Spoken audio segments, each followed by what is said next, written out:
에레미야 29장 봅니다.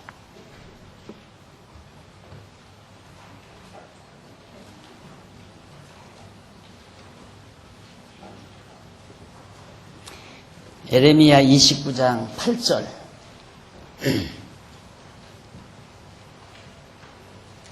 만군의 여호와 이스라엘의 하나님이 이같이 말하노라.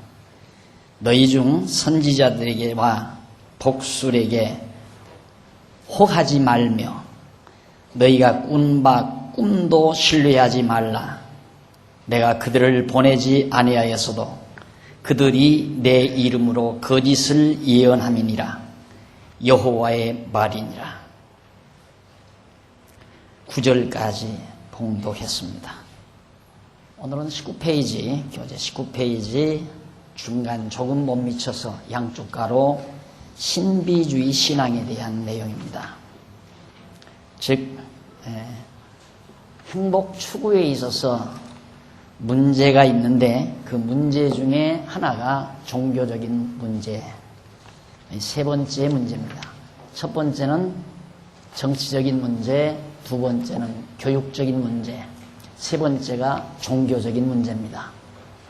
지난번 말씀드린 대로 정치나 교육이나 종교는 모두가 다 인간이 행복을 추구하는 하나의 방법론입니다.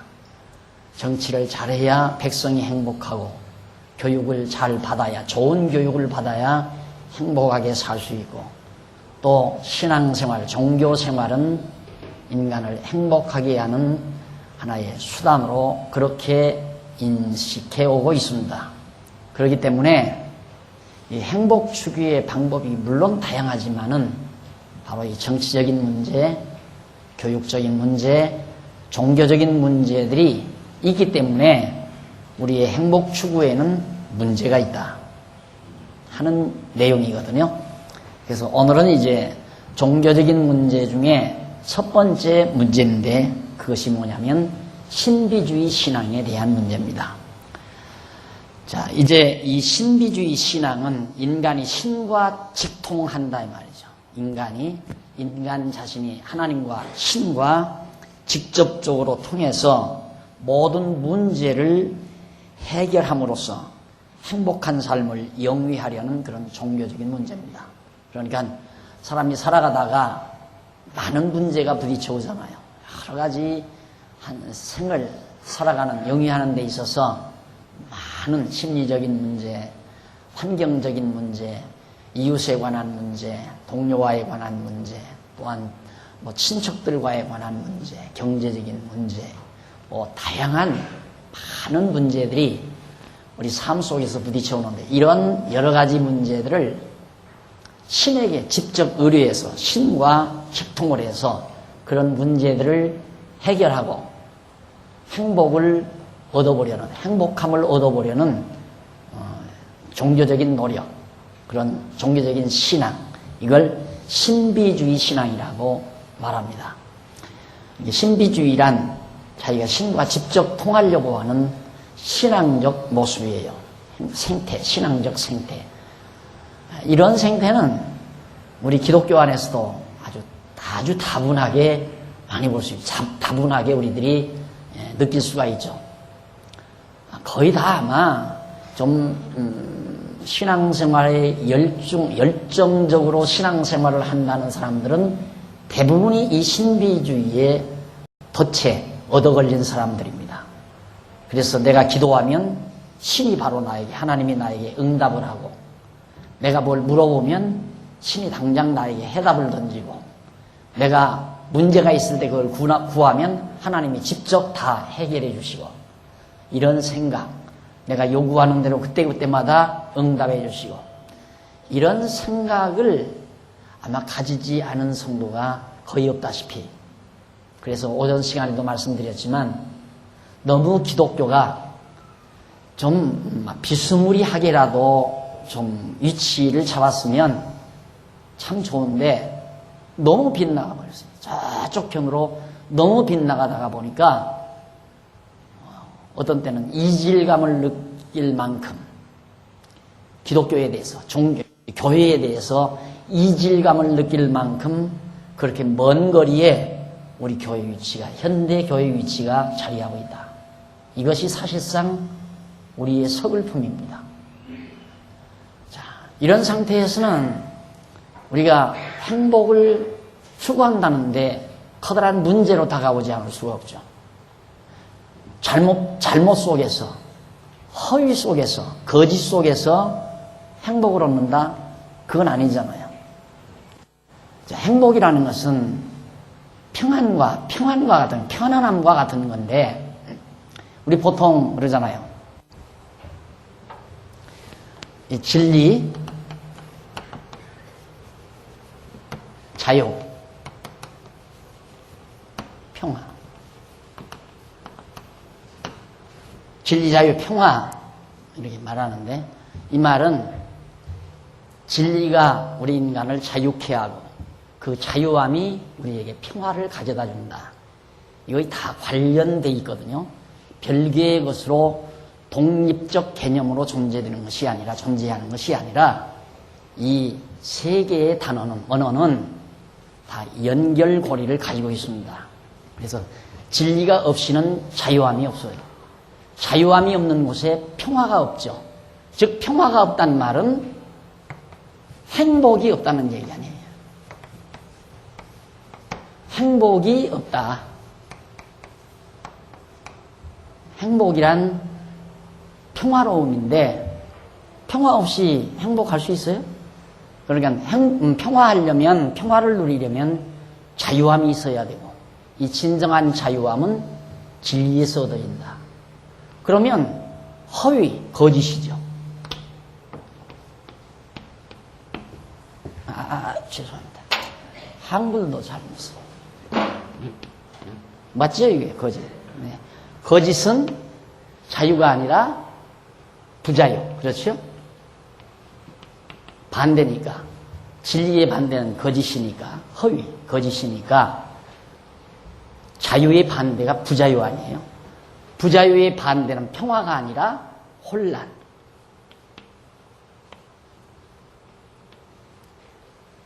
혼란은 불행이지요, 불행. 너무 분명한 거죠. 그러면 신비주의라고 하는 것은 거짓인데, 이건 엄연히 거짓인데, 그 거짓된 신앙으로 자유함이 얻어지는가? 절대 안 되죠. 얽매여요. 그러니까 이 거짓된 신앙에 일단 매혹이 되면 완전히 자유함이 없어요. 얽매여 있어요. 제가 몇 년 전에 춘천에 계속 성경 강의를 하러 일주일에 한 번씩 다닐 때였는데 한 번은 가니까 약간 가신 아주머니 한 분이 앞자리에 와서 공부를 해요.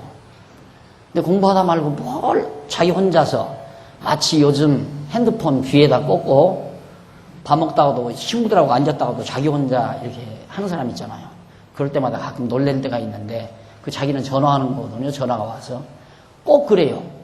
그 사람이. 이게 그 사람은 핸드폰을 끼우고 그러는 게 아니라 지금 앉아서 공부하는 동안 신의 음성이 들려오는 거예요. 그럼 신과 대화를 해요. 야, 저 참 고약하게 걸렸구나 싶어가지고 이제 공부를 끝냈는데 그 사람이 나를 점심을 사겠대요. 다 산다고 한대요.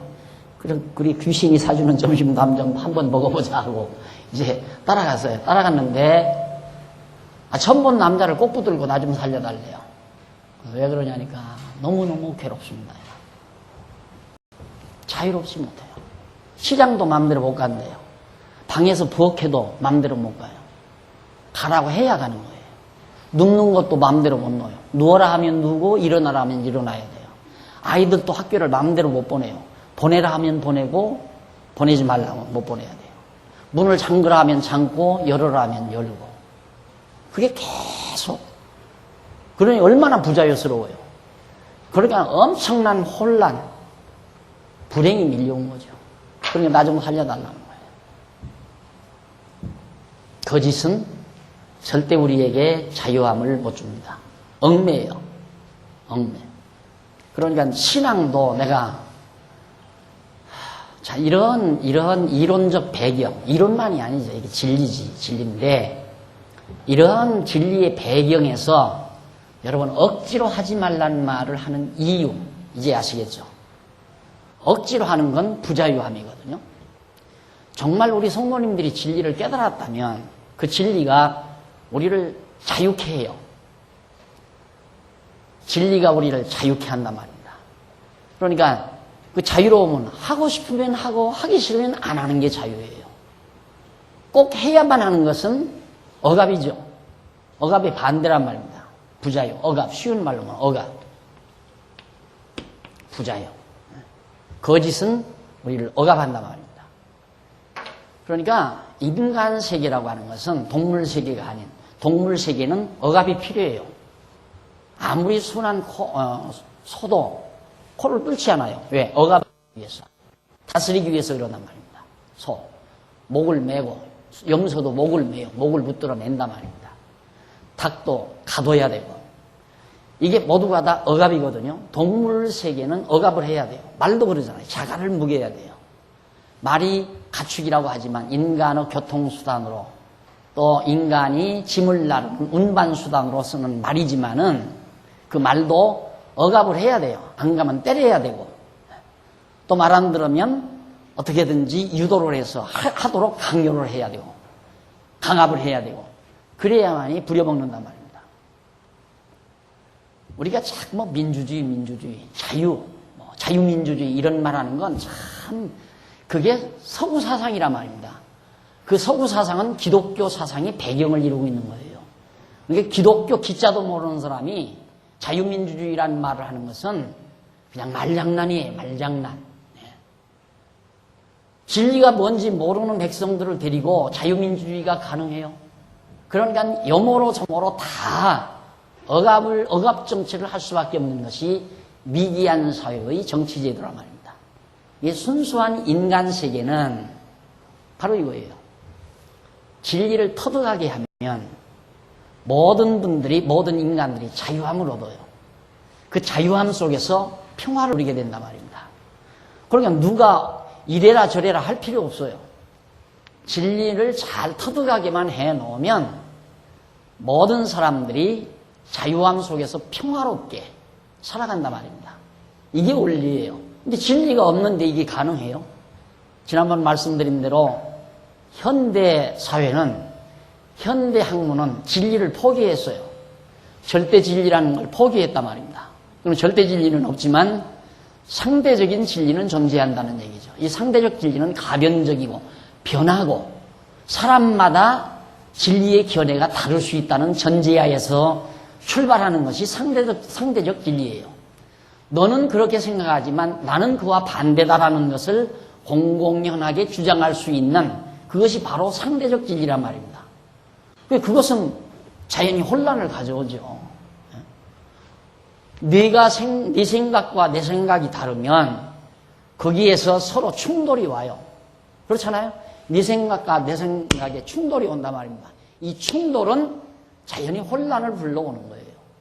이건 공식 아니에요. 기초적인 공식. 너무너무 기초적인 공식인데 말장난을 하는 거예요. 다양성 속에 통일성이라는 말을 써요. 그러니까 잘 모르면 참 멋있는 얘기다. 다양성 속에 통일성. 다양한 의견 속에 어떤 통일성을 이룰 수 있다. 이런 말이죠. 그런데 그것도 다양성 속에 통일성을 이루는 것은 대전제가 있을 때 그런 거예요. 대전제. 진리의 대전제가 있을 때 다양한 거죠. 다시 말해서 세단이라고 하는 수용차라고 하는 대전제하에서 피스톤하고 그다음 쉬버하고 여기 전문가 있는데 각 부속이 있잖아요. 각 부속품의 모습들이 다 다르잖아요. 전부 다르단 말입니다. 어떤 것은 다양하게 다 다르지만 이렇게 다양한 형태들이 세단이라고 하는 승용차를 이루어가는데 전부 하나의 통일성을 이룬다. 그러니까 대전제가 있을 때 다양성이 통일성을 이룬다는 말은 다양성에 의한 통일성이라는 말은 맞는 얘기예요. 그런데 대전제라고 하는 것은 절대진리를 말하는 거죠. 이 절대진리가 존재했을 때는 다양성에 의한 통일성이 가능한 거예요. 근데 절대진리가 없는데 어떻게 다양성은 다양성이지 다양성이 통일성을 이루느냐 이 말이에요. 이게 말장난이라니까요. 그건 완전한. 그래서 우리 사회가 지금 하나님을 잃어버리고 진리를 부정하는 현대사회가 이렇게 갈등과 모순 그리고 충돌을 일으키는 것은 당연한 규결이에요. 당연한 규결. 그렇게 되도록 돼 있어요. 그래서 혼란을 일으키게 되지는 거고요. 자, 그렇다면 거짓은 반드시 억압을 낳고 억압은 혼란과 함께 불행을 가져다 주는데 거짓된 진리, 거짓 종교, 거짓 신앙이 우리를 행복하게 할 수 있겠는가? 신비주의 신앙이라고 하는 건 철저히 거짓된 신앙이에요. 그런데 일단 거기에 한번 매달리면 살림도 몰라요. 지금 아이 취업 준비 뒷바라지는 뒤에 제키고 산에 가서 오늘 기도를 해야 돼요. 산기도를 해야 돼요. 그리고 아이들 새벽밥을 해주지는 못할 망정 그냥 라면 하나 끓여 먹고 가거라 할 망정 새벽 기도는 가야 돼요. 왜? 새벽에 가서 성령 충만 받아야 되니까. 이런 신앙적 형태가 곧 신비주의 형태라 이 말이에요. 그러니까 신과 직접 교통한다고 하는 그런 종교적 신앙 형태는 인간을 완전히 그런 하나의 신사상에 신에게 그런 거짓 신에게 완전히 묶어놓는 거예요. 그래서 자기 마음대로 하지 못하는 자유함이 전혀 없는 꼼짝 못하는 그러니까 보세요. 거짓 종교에 한번 매달리게 되면 거짓의 포로가 되잖아요. 그 신앙의 포로가 돼요. 우리는 포로가 아니잖아요. 그렇죠? 여러분 억압당해요? 억압 안 나가잖아요. 그러니까 내가 그러잖아요. 휠날도 오기 싫으면 오지 말라고. 정말 진리를 깨닫고 진정으로 자유함이 있는 사람들은 예를 들어서 주일날 하루 안 나온다고 해서 무슨 굉장히 억압을 당하거나 어떤 마음에 큰 부담을 느끼거나 그런 거 없잖아요. 그런데 문제는 뭐냐면 진리를 정말 깨닫고 나면 이런 자리처럼 좋은 자리가 어디 있어요. 믿는 것과 아는 것이 하나 된 사람들이 함께 모여 같이 또 진리를 확인하고 그리고 같이 식사와 차를 나누면서 정말 진지한 성도의 교제를 담소를 나누며 성도의 교제를 하는 이런 아름다운 정경 이거보다 더 좋은 자리가 어디 있어요. 아 나는 이거 싫어. 나 혼자 좋은 자리 가서 좋은 데 가서 나 혼자 즐길래. 혼자 아무리 좋은 극락세계와 같은 곳이랄지라도 혼자 거기 가서 무슨 재미냐 이 말이에요. 안 그래요? 그래서 항상 저는 그런 얘기예요. 식사 때를 해도 누구와가 중요하다 이 말이에요. 뭘 먹느냐가 중요한 게 아니라 누구와 그 다음 왜 목적이죠. 왜 무슨 이유로 누구와 무슨 이유로 그 다음에 장소예요. 어디에서 그 다음 무엇은 가장 끝바닥이에요. 끝 무엇을 먹느냐 이게 순서 꼭 정하세요. 누구와 어디에서 누구와 어째서 무엇을 누구와 왜 어디서 무엇을 먹느냐 누구와 왜 어디서 무엇을 먹느냐 이 순서. 인간이라는 게 이렇게 소중한 거란 말입니다. 우리들이 만나면 왜 즐거워요? 아는 거 믿는 거 같으니까 즐거운 거죠. 아는 것과 믿는 이 진리를 함께 공유했기 때문에 만나면 즐거운 거고 만나고 싶은 거고. 근데 진리를 깨달았다면서 진리를 깨달은 자를 만나기 싫어한다는 것은 여기에서 문제는 있는 거예요. 거기에서 문제야. 아직 진리를 깨닫지 못했으니까 진리를 깨달은 자와의 만남을 뒤로 하는 거지 정말 깨닫게 되면 진리를 깨달은 자를 만나는 것처럼 좋은 게 어디 있어요. 인간의 만남, 같은 동료, 같은 지체의 만남, 그리스도 안에서의 성도의 만남, 그 만남만큼 아름다운 게 없단 말입니다. 그래서 우리가 오는 거지 안식일을 거룩하게 지키라고 하는 어떤 계율에 대한 억압, 그 계율이 우리를 억압하기 때문에 그 계율에 억압당해서 신의 진노가 두려워 오는 건 절대 아니다 이 말이에요. 여러분 연보하는 것도 마찬가지잖아요. 하고 싶으면 하잖아요. 하기 싫으면 안 하는 거고, 예? 하고 싶으면 하고 하기 싫으면 말라내야 늘 그러잖아요. 예? 자유함이 있는 거거든요. 자유함. 누가 강요해서 하는 거 아니고. 여러분 연보하는 것이 안 하면 혹시 하나님이 내 사업을 망하게 할지 모른다. 안 하면 나를 하나님이 쳐서 병날지도 모른다. 그런 얘기 많이 듣잖아요. 11조 한 번 안 했더니만 금방 그냥 아기가 감기 걸려가지고 병원에 가서 11조 5배도 더 들었다. 그 뒤로부터 나는 절대 11조 안 떼먹는다. 그건 벌써 부자유함이에요. 억압당하고 있는 거란 말이에요. 자, 이런 속에서 평화스러워요? 혼란스럽고 불행이 밀려오는 거죠. 억압 속에는 절대 자유함이 없고, 자유함이 없단 말은 평화로움이 없고 행복이 절대 없다는 얘기예요. 그러니까 거짓은 불행을 낳는다. 당연한 거죠. 거짓은 불행을 낳는다. 그러면 신비주의와 같은 이런 거짓된 신앙이 어떻게 우리를 행복하게 할 수 있다는 얘기인가? 거기에 문제가 있다 이 말이에요. 이러한 종교 행위는 염세 사상 및 금욕주의와 염세 사상과 및 금욕주의 그리고 점성술과 같은 점성술, 점치는 것, 점성술과 같은 부정적 결과, 그런 부정적인 결과를 낳아요. 뭐가? 신비주의 신앙이. 신비주의 신앙은 반드시 염세사상을 낳아요. 내가 신과 교류하려니까 서울거리는 너무 복잡해서 신과 이렇게 교통하는데 방해가 된다 이거예요. 그러니까 산속으로 가야 된다. 그래서 염세사상, 불교와 같은 염세사상이 기독교 아래도 있단 말입니다. 그래서 세상을 등지고 산속 깊숙한 곳에다가 기도원이라고 하는 것, 또한 뭐 수련원이라고 하는 거, 이런 거, 수도원이라는 거, 이런 거 차려놓고 가서 세상과 등지고 조용히 명상에 잠기는 거예요. 여러분, 인도의 명상 같은 이런 것들도 다 신비주의 사상입니다. 이 동양이라고 하는 것은 신비주의가 만연된 지역이에요. 이 동양사회라고 하는 것은.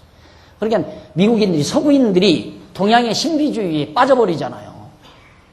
요즘 그 걸대같이 잘생긴, 코가 그냥 줄먹고만 이만큼 나온 걸대같이 잘생긴 바보들이 머리 빡빡 밀고 목닥지고 있잖아요.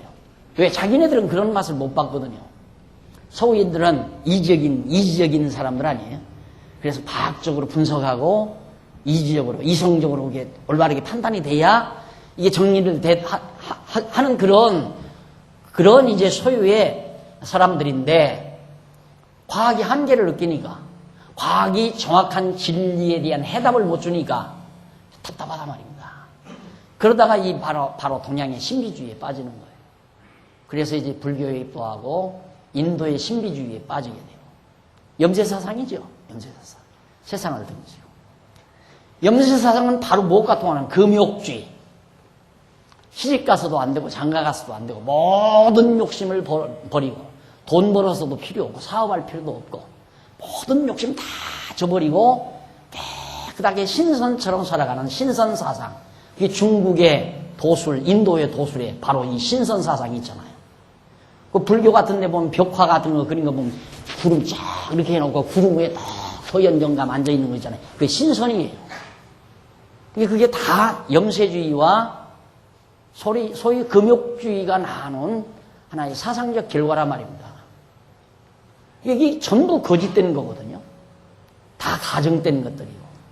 그런데 그런 동양 사상이 오늘날 서구까지 지금 막 밀려 들어가는 그런 추세에 빠져 있단 말입니다. 그런데다가 이 기독교마저도 그런 염세 사상과 금욕주의가 판치고 마치 그렇게 사는 것이 거룩한 성자이냐. 그래서 여러분 요즘에는 목사가 깨끗하고 잘 입고 옷도 잘 입고 아주 말끔해야 되지만 사실 얼마 전까지만 해도 목사는 무명두루마기 딱 입고 괴지지한 동전 있잖아요. 때 약간 너무 묻으면 너무 추하니까 약간 느리끼리하게 때 묻은 동전 단 그런 두루마기 입고 아주 페리한 얼굴로 해수하고 페리한 얼굴로 그렇게 힘없이 돌아다녀야 거룩한 목사 인상을 받은 거란 말입니다. 그래서 내가 목사를 싫어하는 이유 중에 하나가 그런 이미지 때문에 그래요. 제가 목사를 싫어하는 이유 중에 하나가 그런 이미지 때문에. 내 어렸을 때만 해도 목사 이미지가 그런 거였거든요. 우리 교회 같이 있었던 우리 조현성 목사님께서 자기의 꿈은 목사가 돼서 하얀 두루마기를 입고 설교를 하는 그것이, 목사로서 설교하는 그것이 자기의 꿈이었다고 그러게 언젠가 얘기하는 소리를 들었습니다만, 그게 그 시대의 목사상이었단 말입니다. 그게 바로 금욕주의와 염세 사상이 나은. 그래서 목사는 돈 벌어서는 안 되고, 목사는 부자로 살아서는 안 되고, 목사는 천빈해야 되고, 목사는 돈을 몰라야 되고. 지금도 그런 사상이 있잖아요. 지금도 그런 사상이 은연중에 배경에 깔려있단 말입니다. 그것이 다 신비주의의 영향입니다. 그리고 거기에 곁들여서 점성술이 발달을 해요. 그러니까 이런 신비주의 신앙이 만연이 되면 염세주의와 금욕주의 내지는 점성술이 발달을 해요. 그러니까 내가 문제가 생겼는데 당장 신에게 물어봐야 되겠다 이거예요. 그게 점성술이에요. 그게 점쟁이들에게 가서 내가 사업을 해야 되겠는데 어디에 점포를 얻어야 되겠는가? 이 사업을 해야 되는지 안 해야 되는지, 또 이 사업을 내가 시작을 해야 하는지 안 해야 되는지 물을 뿐만 아니라 어떻게 해야 하는 방법까지라도 묻습니다. 무슨 사업을 해야 되는지까지도 다 묻는단 말입니다. 엊그저께 신문 났다고 그래요. 산골을 해서 시골 소도시에서 어느 분이 어느 목사가 개척을 해가지고 다 기도하다가 돈 좀 있는 어느 가정에 가서 하나님께서 어젯밤 나에게 계시라는데 당신들로 3천만 원 교회에다가 내놓은데 그 3천만 원은 차량을 사라고 내놓으라고 그러더라. 그러니까 이분이 꼼짝 못하고 낸 거예요. 그러니까 신비주의에 속은 거죠. 냈어요? 내다 보니까 사업이 자꾸 기울어질 거 아니에요. 그러니까 그 다음 이제 가서 얘기를 하니까 내가 기도해 보니까 하나님께서 당신들어 무슨 사업을 하라고 그러더라. 그래서 그 사업을 하니까 거기서 안 됐어요. 그렇게 이 사람은 다 걷어가지고 서울로 올라왔대요. 서울로 올라와가지고는 또 불러드렸어요. 하나님이 당신 서울로 이사를 한다. 서울로 이사와서 개국집을 하란다. 개국집을 하라고 그랬다. 이게 보신탕집이죠. 와서 보신탕집에서 다 망한 거예요. 도로 내려가란다. 내려보냈다는 얘기. 이게 신비주의 아니에요? 이런 부작용, 엄청난 부정적인 부작용 결과로 인해서 총체적인 그 사회의 총체적인 정신적 황폐, 정신적으로 다 황폐화되어 버려요. 그리고 그 정신적인 황폐화 현상을 불러오는 그런 큰 결함을 가지고 있는 것이 이 신비주의 신앙의 문제로 남고 있는 겁니다. 신비주의는 참으로 신앙의 암초예요, 여러분. 제가 여러분들을 신비주의 신앙에서 건져내오기까지 거의 30년 세월을 살아온 겁니다. 제가 처음 교회를 시작한 곳이 장안동이었어요. 장안동은 여러분들이 다 아시다시피 그 장안동 뚝방에서 이게 판잣집 짓고 살던 그런 난민이죠. 그 난민들이 이제 장안동 개발을 하면서 이렇게 판자촌에서 이렇게 나온 그런 사람들이 모여 살던 그런 곳이었습니다. 말할 것도 없죠. 완전히 신비주의가 만연된 지역이죠. 물론 거기만이 아니라 한국교회 전부가 다 신비주의에 매료된 그런 시대였습니다. 방언 안 하면 병신이고 계시 못 받으면 병신이고 하나님의 음성 들어야 그건 진짜 살아있는 신앙이니요. 그런 상태에서 그리고 이렇게 해야 복 받고 안식일 잘 지켜야 복 받고 11주 잘 내면 하나님이 복 주시고 전부 이런 지금도 역시 그렇지만 그때보다는 많이 달라졌잖아요. 그런데 그런 속에서 지금 한결같이 제가 지금 한 15년, 20여 년 전에 썼던 책을 재판하기 위해서 손질을 하고 있는데 똑같은 거예요. 지금 생각이나 그때 생각이나. 그때도 그대로 가르친 거죠. 그게 먹혀 들어가겠어요? 안 먹혀 들어가죠. 그러니까 날더러 이단이라고 하는 거죠. 거짓의 눈으로 보면 참이 거짓처럼 보이는 거고, 참의 눈으로 보면 거짓이 거짓으로 보이는 거예요. 여러분, 얼마나 자유롭습니까? 얼마나 편안하고. 자유로우니까 평안한 거예요. 장안중앙교회 왜 좋은가? 편안해서 좋은 거예요. 평안해서. 예. 누가 강압하는 사람 없고, 억압하는 사람 없고, 공갈치는 사람 없고, 늘 자유롭고, 오고 싶으면 오고, 오기 싫으면 안 오고, 연보도 하고 싶으면 하고, 하기 싫으면 말고, 집사도 하고 싶으면 하고, 하기 싫으면 말고, 안 하고, 얼마나 자유스러워요. 그런데 거기에 조금 문제가 되는 게 있어요. 거듭 말씀드리지만, 내가 이번 창간 후에 표제글로 남겨드리지만, 신사적인 성도의 자세. 정말 하기 싫으면 하지 말아야 돼요. 하지 않으려면서 한다고 하면 안 된단 말이에요. 그게 거짓 아니에요. 그래 놓으니까 괴로운 거예요, 이제. 예를 들어서, 집사 일을 안 하려면 집사를 하지 말아야 돼요. 그렇죠? 집사 일을 안 하려면. 집사로서의 자기가 해야 될 사랑의 짐을 지지 않고, 집사로서의 임무를 자기가 감당하기 싫으면 집사를 하지 말아야 되는데, 그건 안 하려면서 집사는 하겠다 이거예요. 그건 비신사적이죠. 제발 그것만 우리 교회에서 사라진다면 진짜 멋있는 교회 될 것 같아요. 그것만 사라진다면. 하기 싫으면 맞지를 말아야 돼요. 뭐든지. 그러니까 하기 싫으면 말란 말이에요. 그 이상 얼마나 더 자유스러우냐 이 말이에요. 그 이상. 안 그래요? 그런데 왜 하기 싫으면 안 하려면서 왜 맡아가지고 안 하느냐 이 말이에요. 맡았으면 해야죠. 이게 맡았기 때문에 하라는데 그걸 강압이라고 그래. 억압이라. 왜 억압하느냐 이거야. 무슨 억압이에요. 한다고 맡았기 때문에 행정 지도를 하라고 하는 거지. 하라는 건 명령이 아니에요. 당신이 맡은 일을 해 주십시오라는 부탁이지. 이게 성경이 그러잖아요. 간청해라, 부탁해라. 한다고 했으니까 하라고 간청하고 부탁하는 거지. 안 한다는데 억압적으로 하라고 명령하는 게 아니라 말입니다. 내가 바보예요? 어떤 사람은 저를 잘 모르겠으면, 박 목사가 이제 막 변질했다. 요즘 지방교회에서 또 그런 사람이 있대. 박 목사 많이 변했다. 막 명령대로 억압하고 막 강요하고 뭐 그런 것처럼. 날 들어 뭐 지난번에 우리 대지 좀 땅 좀 더 확보하자고 다 성도님들이 그래서 그 사자고 해가지고 광고는 해야 하잖아요. 광고는.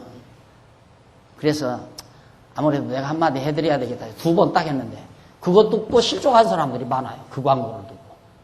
아니 설문조사에서 하갔다고 그러니까 이렇게 됐으니 얼마 정도의 돈이 필요해 합니다. 그러니 우리 다 같이 동참을 하십시다. 라고 권면을 했지. 안 하면 저주 받습니다. 안 하면 교회 나오지 마십시오. 이러고 강요한 일이 있느냐 이 말이에요.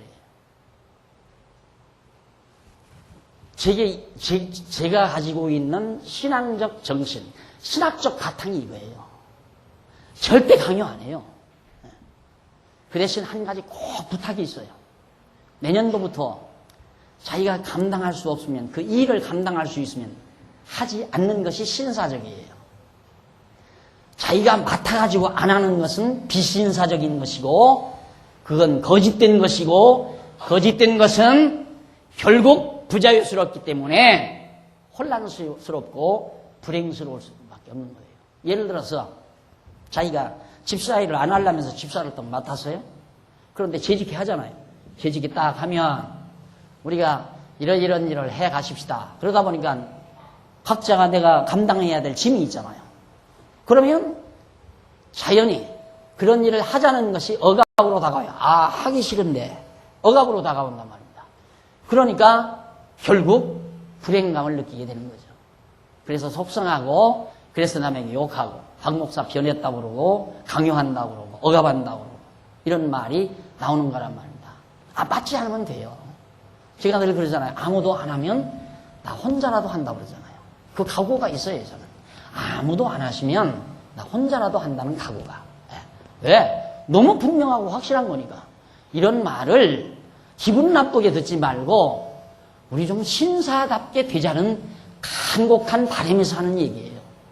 맡았으면 떳떳하게 해야죠. 안 그래요? 떳떳하게.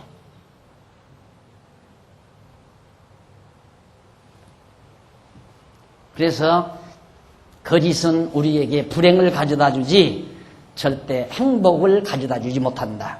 그래 에레미야 선지자는 거짓 선지자와 복수를 신뢰하지 말라고 이스라엘 유다 백성들에게 예언한 말씀이 에레미야 29장 8절로 9절에 나와요. 만군의 여호와 이스라엘의 하나님이 이같이 말하노라. 너희 중에 선지자들에게와 그 이스라엘 유다 백성들에게 선지자들이 있어요. 그리고 복술, 여기 선지자는 거짓 선지자예요. 거짓 선지자. 자, 거짓 선지자는 뭘로 알아보는가? 증언이 없어요, 증언이. 예언을 했는데 그 예언대로 안 되는 것. 이게 거짓 선지자예요. 그런 선지자들에게와 복술, 점쟁이죠. 복술에게 혹하지 말라, 유혹당하지 말라 그 말이에요. 너희가 꾼바 꿈을 꿨어도 그거 절대 유혹당하지 말아요. 내가 봉황을 하늘에서 내려오는 봉황을 품에 알아보려는데 아무런 결과가 없어요. 뭐 봉황이 품에 안겼다면 대단한 거라는데 안긴 게 없어요. 내가 해석은 봉황이라는 새가 없잖아요, 이 세상에. 그렇죠? 봉황이라는 새가 이 세상에는 없어요. 그건 인간들이 만들어 놓은 하나의 관념적인 새죠. 그러니까 아무것도 없어야 맞죠. 봉황을 안 왔으니까 아무것도 없어야 맞지. 안 그래? 그러니까 제 꿈은 기가 막히게 맞은 거예요. 꿈 믿으면 안 돼요, 여러분. 그래서 근데 신비주의자들은 꿈을 철저히 믿어요. 어젯밤 설교하면서 그래요. 어젯밤 4개 말씀하시기를, 최소도요 4개 말씀하시기를. 딱 손가락을 자기가 어젯밤 하나님께 4개 말씀하시기를. 거짓, 위선, 거기에 무슨 행복이 있어요? 여러분, 참 기분 나쁜 것 중에 하나가, 누가 그래요? 누가 뭘 사는데 2개에 1,000원, 2개에 1,000원 그러더래요. 그래서 이거 정말 이게 싼 거라고. 2개에도 1,000원이니까 1개도 1,000원이다. 1개를 사도 1,000원이고 2개 사도 1,000원이다. 그래서 얼른 2개를 1,000원으로 샀대요. 1,000원을 주고. 그걸 사가지고 또 돌아오다가 보니까 1개에 500원씩이더래요. 그러니까 얼마나 기분 나쁘겠어요. 왜? 속았기 때문에, 거짓에 속았기 때문에 기분 나쁜 거예요. 속으면 속은 것처럼 기분 나쁜 게 없어요. 거짓에 속은 것처럼. 그래서 절대 그걸 신뢰하면 안 된다. 신뢰하면 안 된다. 그래서 신뢰하지 말라. 내가 그들을 보내지 아니하였어. 하나님께서 거짓 선지자들이나 복술가들을 하나님이 보내지 않았어도 그들이 누구 이름으로? 하나님의 이름으로 거짓을 예언한다. 말로 하나님의 이름을 찾는다고 해서 하나님의 이름이 아니에요. 하나님의 이름 하면, 예를 들어서 제가 어디 가가지고 이제 부탁을 하는데, 제가 저희 아버님이 이렇게 부탁을 합니다. 그러니 이렇게 해주십시오. 그러면 그 듣는 사람이, 내가 너희 아버지가 그렇게 했는지 안 했는지 내가 어떻게 아느냐 이거야. 네가 입으로만 너희 아버지가 한다고 했지만 너희 아버지가 돈 좀 빌려오느라 했다. 그걸 보고 나에게 돈 냉큼 빌려줄 사람이 어디 있어요. 내가 착한 사람 같으면 혹시 믿고 줄지는 모르지만, 내가 착하지 못한 자식이라면 누가 내 말 듣고 아버지가 돈 빌려오라고 해서 돈을 척척 빌려줄 사람이었어요. 이놈, 못된 짓 하려고 돈 빌려가려고 그러지. 그리고 안 빌려준다 이 말이야. 그러나 아버지가 딱 쪽지에다가 아버지 자필로 쫙 기록을 해서 누구, 이 글을 쓴 누구 하고 이름 딱 해가지고 사인해서 내 손에 들려줘가지고 그 아버지의 이름으로 가서 돈 달라고 하면 돈 줘요, 안 줘요? 그건 준다 이 말이에요. 그게 아버지 이름이에요. 그러니까 아버지 이름으로 예언을 하려면 저처럼 하나님께서 과거 성령 감동으로 기록해 놓으신 성경 말씀이지요. 기록하게 하신 그 성경 말씀대로 가르쳐 주면서 하나님의 이름으로 진리를 선포해야 그게 진짜지. 말로만 하나님께서 어젯밤 내게 말씀하시기를 이렇게 하라고 그랬다. 돈 3,000만 원 차를 하나 교회로 사서 내라고 그렇게 하더라. 어젯밤 꿈에. 그게 다 거짓말 아니에요. 이건 한 예예요. 그게 만연이 돼 있어요. 특히 순복음교통에, 오순절교통의 교회에는 그게 꽉 만연이 돼 있다. 그러니 이거 생각하면 또 열나니까 나도 아직도 들린 거죠. 그거 다 하나님께서 그렇게 되게 한 건데 뭘 그 열낼 건 없잖아요. 그런데도 때로 생각하면 막 열이 나요. 그 불쌍한 사람들 정말 다 거기에 쏟고 매료당해가지고 바보처럼 억압당하며 사는, 완전히 두려움과 공포 속에 안 하면 벌 받으니까. 그런 엉터리가 어디 있어요. 그래서 절대 하나님의 이름으로 예언했다고 해서 다 하나님께서 보내신 자가 아니다. 나 여호와의 말이다. 이건 틀림없이. 그러니까 절대 거짓 선지자나 복술가들의 말을 믿지 말라. 다시 말해서 종교적인 신비주의에 빠지지 말라 하는 얘기입니다. 그 다음 이제 두 번째가 인본주의 신앙에 대한 문제점입니다. 세 번째가 인본주의 신앙에 대한. 첫 번째는 바로 기복주의 신앙 맞았죠? 그 다음에 이제 신비주의 신앙이고, 세 번째가 인본주의 신앙입니다. 인본주의 신앙은 인간의 의지력에 의하여 모든 문제를 해결하라고 해요. 인간의 의지력으로, 내 의지로, 내 노력으로, 내 힘으로 문제 해결을 하려고 하는 신앙. 자유주의 신앙이죠. 인본주의 신앙. 그래서 행복한 삶을 영위하려는 종교 행위를 바로 인본주의 신앙이라고 그렇게 말합니다. 그래도 하나님이 하시지만 여러분이 해야 됩니다.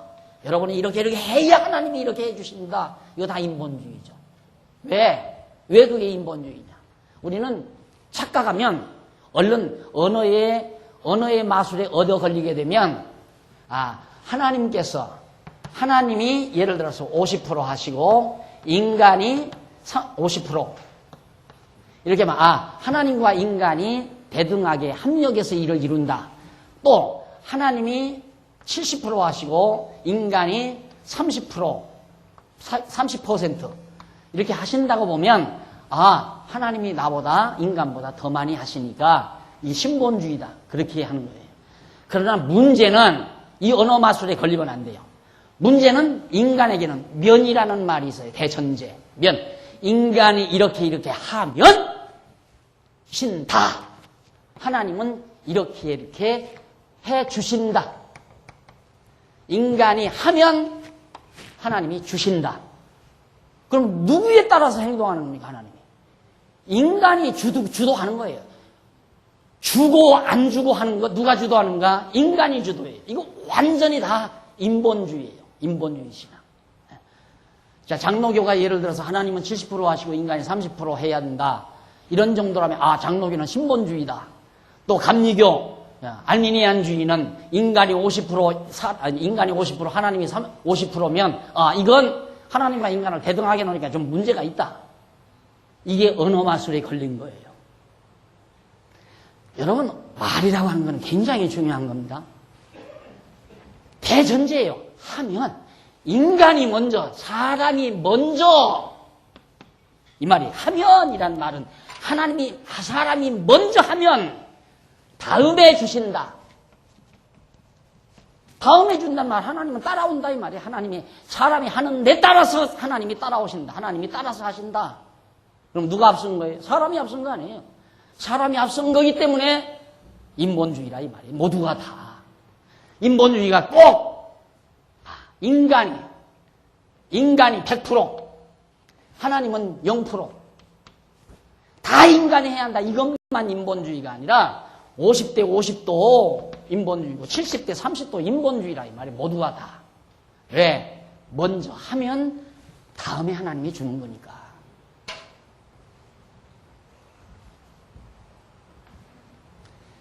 이것이 우리들이 자칫 잘못하면 걸려드는 인본주의 신앙입니다. 모든 구속사 신학이라는 고 것도 인간을 본위로 한 신앙이에요. 나를 구원하시기 위해서 하나님은 모든 일을 한다는 얘기죠. 그 인본, 사람을 본위로 한 신학사상이에요. 이게 바로 엄청난 신앙적 모순을 안고 있는 것이다 하는 얘기입니다. 시간 다 됐네요. 다음 시간 계속해서 좀 더 생각하고 넘어가도록 하십시다. 기도하십시다.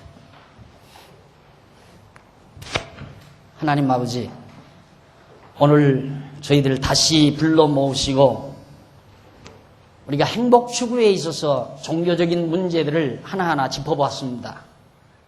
하나님 아버지, 우리에게 지혜와 총명을 주셔서 분명하고 명쾌하게 문제점을 짚어낼 수 있고 찾아낼 수 있도록 은혜 주신 것을 감사합니다. 우리 다시는 거짓에 속지 않게 하시고 진리 안에서 참 자유함을 얻고 그 자유함 속에서 진정한 참 평화를 누리는 하나님의 친백성이 될 수 있도록 성령께서, 보혜사 성령께서 우리와 함께 해 주시옵소서. 예수님 이름으로 기도드립니다. 아멘.